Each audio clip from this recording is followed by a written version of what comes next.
નમસ્કાર વિદ્યાર્થી મિત્રો, આપણે નીટ યુજી 2025નું રિઝલ્ટ આવી ગયું છે. દરેકના મનમાં ખૂબ બધી ઉત્સુકતા છે. ક્યાં એડમિશન મળશે, કઈ રીતે કઈ સીટ મળશે, ગવર્મેન્ટ મળશે, સેલ્ફ ફાઇનાન્સ મળશે, તો અને કયા કોર્સમાં જવું છે.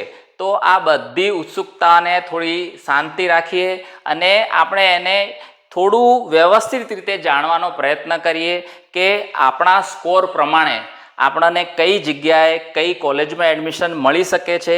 તો એના અનુરૂપ આપણે ચોઇસ ફિલિંગ કરી શકીએ અને ફ્યુચરનું પ્લાનિંગ કરી શકીએ. અહીંયા આપણે નીટ આધારિત જે રિઝલ્ટ આવ્યું છે એના એપ્રોક્સિમેટ ડેટા આપણે નક્કી કરેલા છે.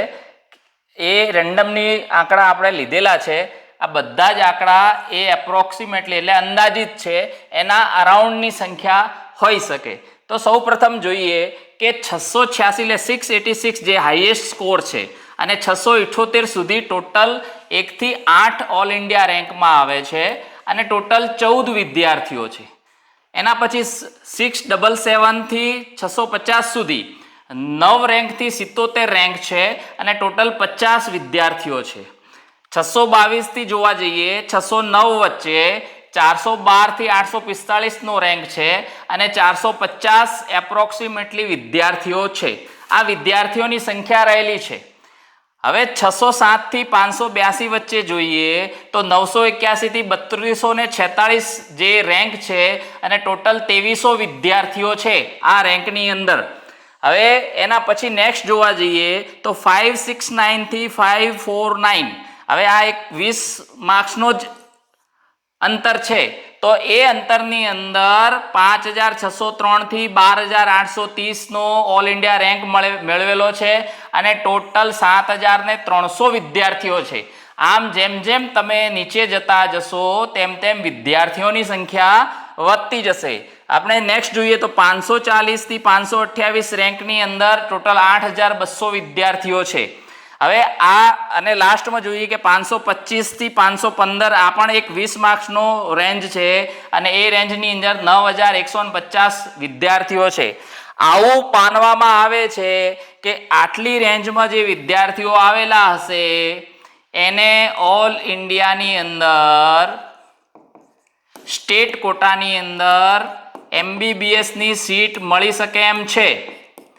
આ જે સ્કોર છે આ સ્કોરની અંદર તમને ગવર્મેન્ટ કોટાની અંદર સીટ મળી શકે એમ છે. તો આ જે રેન્જ છે 528 સુધીની, જે 25541 સુધીની રેન્જની અંદર એટલે કે એપ્રોક્સિમેટલી 26000 સુધીનો જે ઓલ ઇન્ડિયા રેન્ક હશે એ દરેક વિદ્યાર્થીઓને ચિંતા કરવાની જરૂર નથી. એ દરેક વિદ્યાર્થીઓને MBBSની સીટ કન્ફર્મ છે એવું માની લેવું અને તમારે તમારા અનુકૂળતા મુજબ કઈ કોલેજમાં એડમિશન લેવું છે, કઈ કોલેજમાં એડમિશન મળે એમ છે અને કઈ કઈ કોલેજની આપણે ચોઇસ ફિલિંગ કરવાની છે એનું લિસ્ટ બનાવવાનું ચાલુ કરી નાખો હમણાંથી જ. હવે નેક્સ્ટ જોવા જઈએ તો આ એક રેડ માર્ક કરેલો છે કે 515 થી 481 સુધીની જે સીટ છે એનામાં એક મોટો ઉછાળો આવે છે. 40000 વિદ્યાર્થીઓ છે આ સ્કોરની અંદર. એના પછી જોવા જઈએ તો 398 થી માંડીને 300 આ રેન્જની અંદર સૌથી વધારે 2,23,500 વિદ્યાર્થીઓ છે. એટલે આટલા સુધી મેડિકલ એટલે MBBSનું કાઉન્સેલિંગ પત્યા પછી આ જે બે સ્કોરિંગ છે આના અંદર BAMS BHMS ની સીટો માટે આ સ્કોર રિક્વાયર રહેશે. એટલે આ વખતે એવું અંદાજિત પ્રમાણમાં કહી શકાય કે BAMS અને BHMS નું મેરિટ ઊંચું જવાનું છે. કારણ કે જે સ્કોરની અંદર આ કોલેજમાં એડમિશન મળે છે તેમાં વિદ્યાર્થીઓની સંખ્યા ખૂબ મોટા પ્રમાણમાં છે. એટલે એ ખાસ ધ્યાન રાખવું. તો આ એક રેન્ડમલી આપણે વિશ્લેષણ કરેલું છે કે નીટનું રિઝલ્ટ આવ્યા પછી ઓલ ઇન્ડિયા રેન્ક પછી આપણે કઈ રીતે અંદાજિત અવસ્થાની અંદર આપણે કઈ રીતે નિર્ણય લેવો છે.